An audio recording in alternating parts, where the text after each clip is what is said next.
在地人在地情来关心南投的水利，连续的加温加雨水有够，促进水利乡上安村这个梅仔园区呢已经开始开花啊。因为是伫3部8路以上的梅仔园，伫这个农友一年呢用心的照顾之下，即马花草了开5成，将近3家的梅仔园同时开花，这款情形已经有真侪老顾客、老主顾去欣赏啊。所以讲农友张铁明就呼吁乡亲上好莫选假日去赏梅花。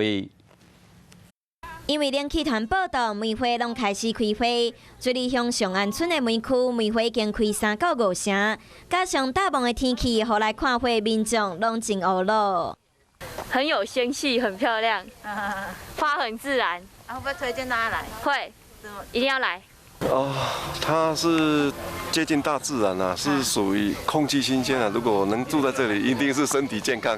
这里的梅让我非常惊艳，欢迎大家来。 水利乡的上安梅区有4大梅园，其中张家梅园已经有40年的梅王和梅叶，加上梅农这么多年来的用心照顾，所以总是吸引真侪游客来看梅花。这片的花期今年到1月20号左右，还有最重要的是，我们在元旦的1月1号早上10点到12点有举办音乐会。 这个30-40年的老梅树，除了看起来真健康，树形嘛真有意境之水。农民嘛欢迎民众元旦这天会使做伙来看梅花、听音乐会。